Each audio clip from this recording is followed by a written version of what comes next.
I sat across from my dad at the kitchen table, the same chipped wooden one we'd had since I was a kid, the one with the burn mark from that time. I tried to cook bacon and nearly set the house on fire. He was sipping his coffee, the steam curling up in lazy spirals, catching the morning light streaming through the grimy window above the sink. For a fleeting second, it felt like any other day, quiet, routine, the kind of normal you don't notice until it's gone. Then he opened his mouth, and the illusion shattered like glass under a hammer. "You're just bitter because your brother's got his life together," he said, his voice rough as gravel, like he was reciting a fact carved in stone. "He's out there making something of himself. You're never going to catch up to him." He didn't even look up from his newspaper, just kept scanning the faded print, his thick fingers smudging the edges. The casual dismissal stung more than if he'd yelled it. I let out a sharp, barking laugh, more reflex than anything genuine, and leaned back in my chair, the old wood creaking under my weight. "Good," I said, keeping my tone light, almost playful like I didn't give a damn. "Then he can take care of your sorry ass when you're too old to wipe it yourself." The words landed like a punch, and I saw his grip tighten on the mug, his knuckles whitening against the chipped ceramic. He finally looked up, his gray eyes narrowing into slits, the deep lines on his weathered face sharpening with irritation. "You think you're funny, huh, Jake? Always got a smart mouth. That's why you're stuck where you are." Stuck. That word again. His go-to jab, the one he'd been hurling at me since I was 16 and told him I wasn't going to college like Ethan. Stuck working a steady job at the warehouse. Stuck renting a decent apartment downtown. Stuck living a life that didn't come with a framed degree or a six-figure salary. Meanwhile, my brother Ethan was the golden boy, valedictorian, law school grad, now some hotshot attorney at a firm in Chicago, raking in praise and bonuses. Dad never let me forget it. Every phone call, every holiday, every damn conversation circled back to Ethan's shining star in my dim little flicker. I shrugged, picking at a scratch on the table with my thumbnail, tracing the jagged line like it was a map to somewhere else. "If Ethan's so perfect, why don't you call him right now? Tell him you need a new roof or whatever it is this time. I'm sure he'll drop everything to write you a check." My voice dripped with sarcasm, but I kept my eyes on the table, not giving him the satisfaction of a real fight. Dad snorted, folding the paper with a loud, deliberate crinkle and tossing it onto the table, where it landed with a soft thud next to his mug. "He's busy, Jake, doing real work. Not like you, sitting around feeling sorry for yourself." There was the assumption that I was wallowing in misery instead of just fed up with his endless comparisons. I smirked, leaning forward, resting my elbows on the table. "Busy, huh? Too busy to notice you're one bad storm away from this place collapsing? Guess I've been the one keeping it together all these years, patching the leaks, paying the bills you forgot about. But sure, I'm the failure." He didn't say anything for a beat, just stared at me, his jaw working like he was chewing on a response he couldn't quite spit out. I could see the gears turning behind those hard eyes, trying to decide if I was bluffing or if I'd finally had enough. Then he grabbed his phone off the table, his thick fingers fumbling over the cracked screen. "Fine. I'll call him. He'll step up. He always does." I watched him dial, my arms crossed, feeling a flicker of something, maybe amusement, maybe anticipation, bubble up in my chest. The phone rang once, twice, 3 times before Ethan picked up, his voice muffled but sharp through the speaker. "Dad? What's up?" "Ethan, I need some help with the house," Dad said, his tone shifting to that fake warmth he reserved for his favorite son, the one he bragged about to the neighbors. "Roof's leaking again, and your brother's decided he's too good to pitch in anymore." I raised an eyebrow, waiting, my fingers tapping a slow rhythm on my arm. Ethan sighed on the other end, the sound crackling through the line like static. "Dad, I told you last month, I'm stretched thin right now. The firm's got me on this huge case, and I just closed on a new place. I can't swing it." Dad's face froze, his mouth half open, like the words had jammed somewhere between his brain and his tongue. I bit the inside of my cheek to keep from grinning, the satisfaction blooming warm and sharp in my gut. "What do you mean you can't swing it?" Dad pressed, his voice rising, a crack of desperation sneaking in. "You're doing well, aren't you? You got that big job." "Yeah, and big expenses," Ethan snapped, irritation bleeding through the polished tone he usually wore like a suit. "I'm not made of money, Dad. I've got my own shit to deal with. Mortgage, car payments, the works. I can't." The silence that followed was pure gold. Dad's hand hovered over the phone, his knuckles white, like he was waiting for Ethan to laugh and say he was kidding. But he didn't. I leaned forward, resting my chin in my hand, my voice dripping with mock confusion. Huh. Guess the golden boy's not so golden after all. What's that about, Dad? I thought he was supposed to save a day. Dad's head snapped up, his glare cutting through me like a blade. Shut your mouth, Jake. This isn't a game. Oh, it's not, I said, widening my eyes in fake surprise. Could have fooled me. You've been playing favorites my whole life, betting everything on Ethan, and now the one you pick can't even throw you a rope. That's gotta burn. He didn't respond, just sat there breathing hard, his chest heaving like he was about to blow a gasket. Ethan's voice crackled through the phone again, clipped and impatient. Look, Dad, I gotta go. I'll call you later. The line went dead, leaving a hollow beep in its wake. I stood up, stretching my arms over my head, feeling the tension in my shoulders pop loose. Well, good luck with that roof. Let me know how it goes. I grabbed my jacket off the back of the chair, the worn leather cool against my fingers, and headed for the door. His eyes bored into my back, hot and furious, but he didn't say a word. I heard the creak of the chair as he shifted, the rustle of the newspaper as he picked it up again, pretending I hadn't just flipped his whole script upside down. The drive back to my place was quiet, just the low hum of my truck's engine and the occasional blare of a horn from some jerk weaving through traffic. My phone stayed silent in the cup holder. No calls, no texts, nothing. I figured Dad was too stubborn to reach out, and Ethan was probably too busy licking his wounds to bother. Fine by me. I'd spent years being the one they leaned on, the one who fixed the leaks, paid the overdue bills, kept the lights on when Dad's pension ran dry. All while he sang Ethan's praises and treated me like a footnote. For what? To be told I'd never measure up? I pulled into my parking spot, killed the engine, and sat there for a minute, staring at the brick wall of my building. It wasn't much, 2 bedrooms, a decent kitchen, a view of the streetlights flickering on at dusk, but it was mine. No mortgage hanging over my head, no debt dragging me down, no one breathing down my neck about what I should be doing. I'd worked my ass off at the warehouse, picking up extra shifts, socking away every spare dime, while Ethan was out there racking up student loans and maxing out credit cards to keep up his glossy life. Funny how that worked out. My phone buzzed as I climbed the stairs to my apartment, the sound echoing faintly off the concrete walls. A text from Dad. You're an ungrateful little shit. I raised you. I snorted, unlocking my door and tossing my keys onto the counter with a metallic clatter. Raised me? Sure, if you counted barking orders from the recliner and comparing me to Ethan every chance he got while I patched the drywall, he punched through in a drunken fit. I didn't bother replying. Let him stew in his own mess. The next few hours were peaceful. Me, a cold beer from the fridge, and some mindless TV flickering across the room. I was halfway through a rerun of some cop show. The detective yelling about a lead when the phone rang. Dad again. I let it go to voicemail, smirking as the little red dot popped up on the screen. He'd crack eventually. He always did when he realized Ethan wasn't riding in on a white horse to save him.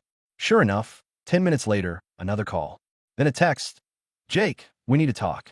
I ignored that one too, sipping my beer and watching the TV glow paint shadows on the walls. By the third call, I was almost impressed with his persistence. Almost. I picked up on the fourth, leaning back on the couch with a sigh, the cushions sinking under me. What? Jake, he said, his voice tight, like he was holding it together with duct tape and spite. I need your help. The roof's worse than I thought. Water's coming through the ceiling now, dripping all over the damn kitchen. I twirled the beer bottle in my hand, watching the liquid slosh against the glass, catching the light in amber waves. Sounds rough. What's Ethan say about it? He's not answering, Dad muttered, and I could hear the frustration bleeding through, sharp and raw. Look, I know I said some things, but what? I cut in, keeping my tone flat, giving him nothing. You meant every word. Ethan's the star, I'm the screw-up. That's been the story since I was a kid, right? He didn't answer right away, just breathed into the phone, heavy and uneven, like a cornered dog sizing up a fight. I'm asking you, Jake. Please. I let the silence stretch out, savoring it like the last bite of a good meal. You know what's funny? All those years I was bailing you out, fixing the furnace, covering the electric when you forgot to pay, I don't think I ever got a thanks. Not once. You just kept telling me I'd never be Ethan. But now that he's tapped out, I'm supposed to jump in and save your ass. Jake, Nah, I said, cutting him off sharp. You made your bed. Sleep in it, wet sheets and all. I hung up, tossed the phone onto the cushion beside me with a soft thud, and took a long swig of my beer. The TV flickered on, some detective ranting about justice, his voice tinny through the cheap speakers. Fitting, I thought, and settled back into the quiet. The next morning, I woke up to a voicemail from Ethan. His voice was clipped, professional, like he was dictating a memo to a paralegal instead of talking to his brother. Jake, it's me. Dad's losing it. Keeps calling me about the house. I can't deal with this right now. You need to step up. I laughed out loud, rolling out of bed and padding across the cold hardwood to the coffee maker. Step up? That was rich, coming from the guy who'd spent his whole life stepping over me to grab the spotlight. I deleted the message, the little beep satisfyingly final, and went about my day. Work at the warehouse, a quick run at the gym, a greasy burger from the joint down the street with a neon sign that buzzed like a dying fly. Normal stuff. No guilt gnawing at me. No second thoughts creeping in. Just me, living my life on my terms. By the afternoon, Dad was back at it. Another text. Jake, I'm sorry. I didn't mean it. Let's talk. I didn't even finish reading it before swiping it away, the words blurring into nothing on the screen. Sorry didn't mean a damn thing when it only came out because he was desperate. I could picture him pacing the house, the drip, drip, drip of water from the ceiling driving him up the wall, his pride crumbling with every unanswered call, every puddle spreading across the linoleum. Around 6, my buddy Mike texted me about grabbing drinks. I met him at O'Malley's, the dive bar a few blocks from my place, its chipped green door swinging open to the familiar hum of chatter and clinking glasses. The place was loud, packed with the usual Friday crowd. Guys from the warehouse in steel-toed boots, a few off-duty cops nursing whiskeys, some college kids trying to look tough in their thrift store leather jackets. Mike slid into the booth across from me, grinning as he set 2 beers down, the foam sloshing over the rims. You look smug as hell, man. What's up? I took a sip, the cold biting my tongue, and leaned back against the cracked vinyl, the stuffing poking through in patches. Just watching my family implode. Dad's finally figuring out Ethan's not the savior he thought. Mike raised an eyebrow, wiping foam off his lip with the back of his hand. No cheat? What did he do? Call me a failure one too many times, I said, shrugging like it was no big deal, though the memory still prickled under my skin. Now the roof's caving in, literally, and Ethan's too broke to help. Guess who he's begging now? Mike laughed, a deep, rolling sound that cut through the bar noise. That's cold, dude. You gonna let him sink? Yep, I said, popping the P for emphasis, the word feeling sharp and clean in my mouth. He's got no one else to blame but himself. We clinked bottles, the glass chiming faintly, and the conversation shifted to football, work, the usual bullshit. But in the back of my mind, I kept picturing Dad's face, the shock when Ethan bailed, the anger when I pushed back, the slow creep of panic as he realized he'd backed the wrong horse all along. It felt good. Better than good. It felt like peeling off a scab and finding clean skin underneath. When I got home, my phone was lit up again. Another voicemail from Dad. This one shakier than the last, his voice cracking like thin ice. Jake, it's bad. The kitchen's flooded. Water's everywhere. I don't know what to do. Please call me back. I listened to it twice, not because I was softening, but because I wanted to hear that edge in his voice again, that raw, unfiltered desperation. Then I deleted it, the phone screen going dark as I tossed it onto the counter. A week later, I was at the warehouse, hauling crates off a truck, the sweat soaking through my shirt and the forklift's rumble vibrating in my bones. My phone buzzed in my pocket, insistent as a mosquito, but I ignored it first, probably Dad again, whining about his mess. When it kept going, I stepped outside, the air cool against my damp skin, and checked the screen. Ethan.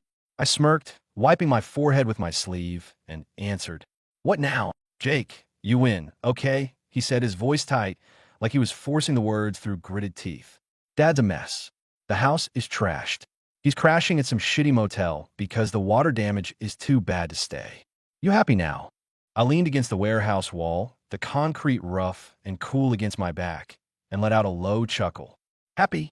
Nah, just not surprised. He didn't answer right away, just let out a long, ragged breath that hissed through the line. I can't fix this, man. I'm barely keeping my head above water. The firm's cutting hours, my mortgage is killing me, And now this? I am screwed.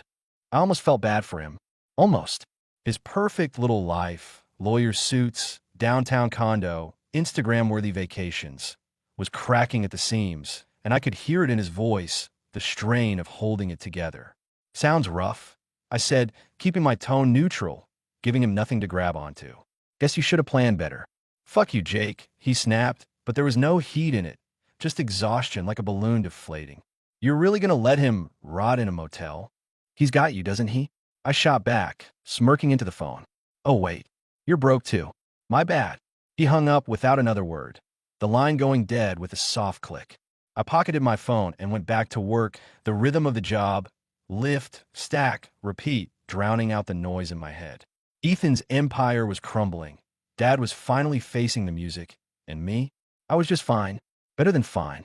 I clocked out at 5, grabbed takeout from the Thai place across the street, the bag warm against my side, and spent the night on my couch, the weight of their mess slipping further off my shoulders with every bite of pad thai. The calls kept coming over the next few days. Dad, Ethan, even an aunt I hadn't talked to in years, probably roped in to play mediator. I ignored them all, letting the voicemails pile up like unread mail. By Friday, the text had shifted from pleading to pissed. Dad, you're a selfish bastard, Jake. I should have known. Ethan, this is on you now. Hope you sleep good. I did, actually. Better than I had in years. The kind of deep, dreamless sleep that comes when you finally stop carrying everyone else's baggage. Sunday morning, I was nursing a coffee, the mug warm in my hands, when the doorbell rang. I froze, cup halfway to my mouth, the bitter smell of the brew grounding me. I knew who it was before I even stood up. I opened the door, and there he stood, Dad, looking like he'd been dragged through hell and back. His jacket was stained with something dark, his hair greasy and matted, his eyes bloodshot and sunken. He didn't wait for an invitation, just pushed past me into the living room, his boots leaving faint muddy streaks on my floor. You can't keep dodging me, he said, his voice hoarse, like he'd been yelling at someone, or no one, for hours. I'm out of options, Jake. The house is gone. Bank's taking it. I've got nothing left.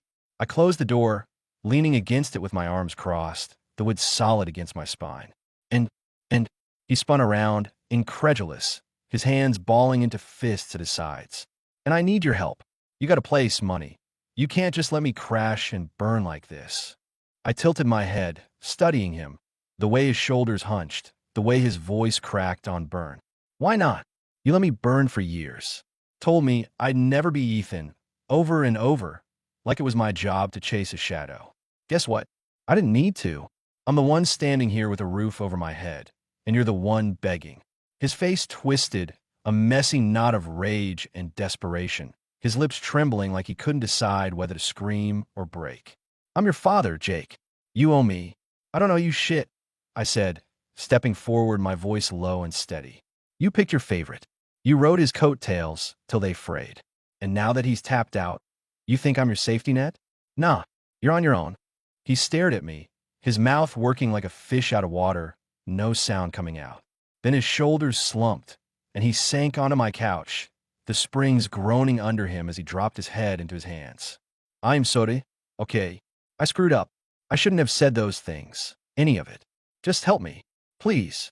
I didn't move, didn't soften, just stood there, letting his words hang in the air like smoke. Too late, Dad. You don't get to rewrite the story now that you're the one drowning. He sat there for a while, hunched over, quiet, like he thought I'd cave if he waited me out.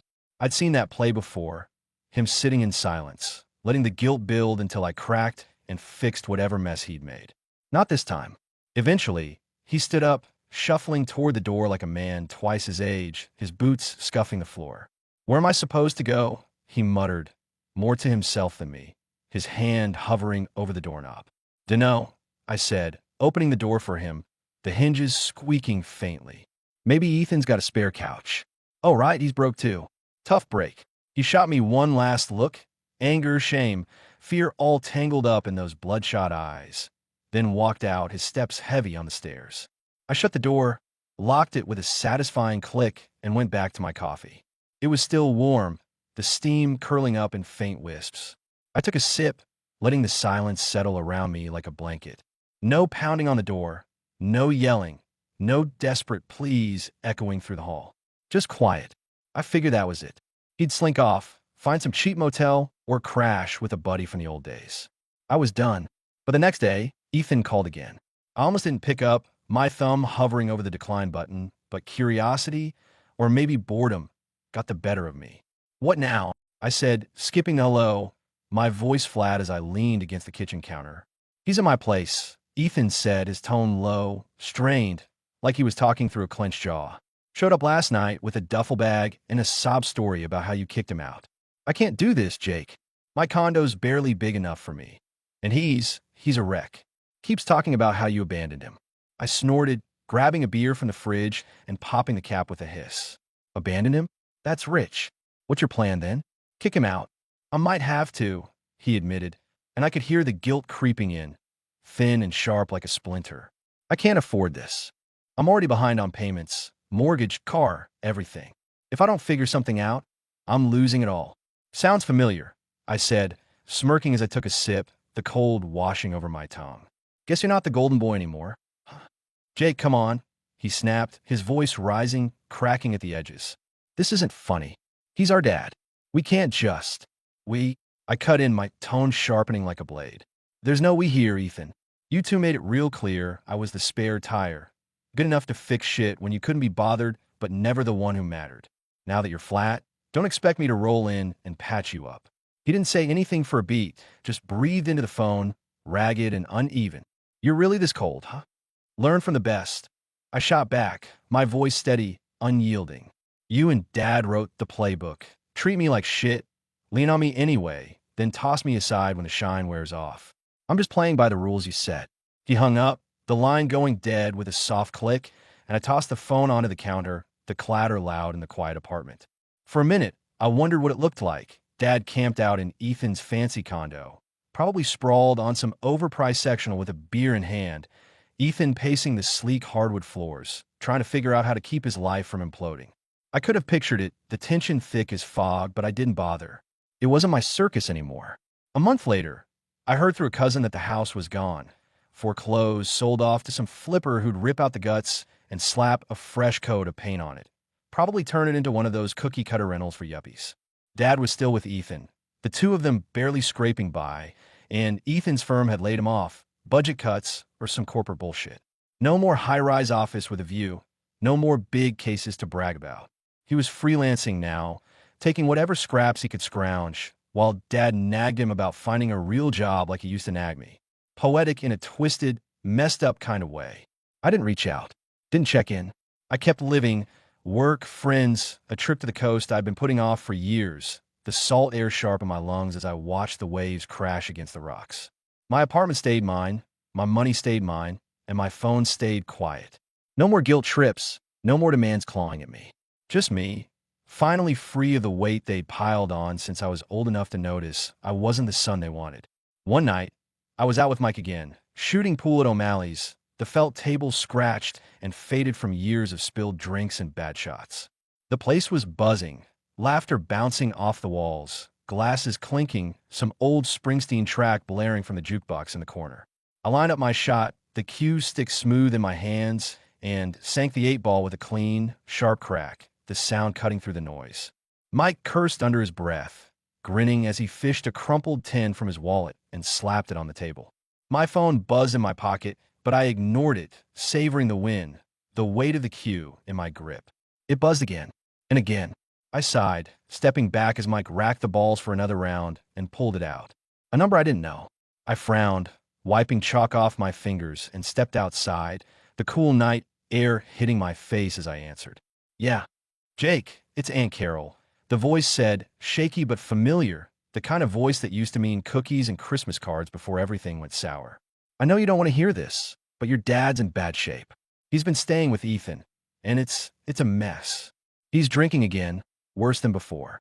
Ethan's falling apart too. They need you.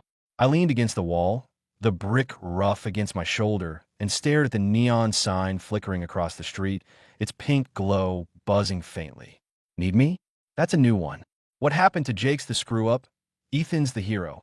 She sighed, long and tired, the sound heavy with years of watching this family unravel. I'm not saying they were right, honey. They weren't. God knows they treated you like dirt. And I should have said something back then. But they're family, and they're drowning. I can't take them in. I got my own kids, my own bills. You're the only one who's got it together. I laughed, short and bitter, the sound swallowed by the hum of traffic rolling by. Yeah, funny how that works. They spent years shitting on me, telling me I'd never amount to anything. And now I'm a lifeline? Nah, Carol. They dug this hole. Let him climb out, or not. Jake, please, she said, her voice cracking, a thin thread of desperation woven through it. I'm not asking for me. I'm asking for them. Just talk to them. That's all I'm begging for.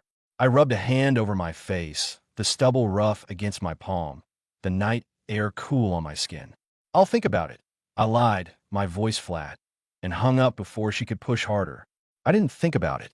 I shoved the phone back in my pocket and went inside, the warmth of the bar wrapping around me like a second skin.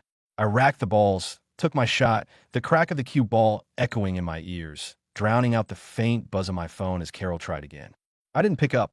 Months rolled by, slow and steady, the updates trickling in through the family grapevine like whispers on the wind. Dad's drinking spiraled. Ethan lost the condo to the bank. The two of them ended up in some rundown rental on the edge of town, the kind of place with peeling paint and a flickering porch light. No one asked me for help anymore. They'd given up, or maybe they'd finally gotten the message that I wasn't their fallback plan. Either way, I didn't care. I kept moving forward. Took a promotion at the warehouse. More hours, but better pay. Enough to buy a truck, a beat-up old Ford that first started fixing up on weekends, the grease under my nails a badge of something real. Life was simple, steady mind. One night, I was out on my balcony, the city lights stretching out below like a sea of stars, a beer in my hand, the bottle sweating in the warm air. My phone sat silent on the table beside me, its screen dark, and for the first time in years, I didn't brace for it to ring. No pleas. No curses, no desperate apologies clawing through the line. Just quiet. I took a sip, the cold washing over me, sharp and clean. I hadn't lost anything worth keeping. Not a family, but a chain I'd finally broken free of. I'd shed the dead weight, the expectations, the endless game of proving myself to people who'd never see me as anything but less. I wasn't the failure they'd painted me as, the kid who'd never measure up. I was the one who'd made it out, who'd built something solid while they chased shadows and glitter. And as the night stretched on, the hum of the city filling the silence, I realized I wasn't just surviving. I was winning. Well, folks, what did you think of this story? Jake finally showed everyone who the real winner is here. If you enjoyed this twist, don't forget to hit that like button, subscribe to the channel, and turn on the bell so you don't miss out on more stories. Drop a comment below and let us know what you'd do in his shoes. Would you help the family or tell them see you too? Catch you in the next video.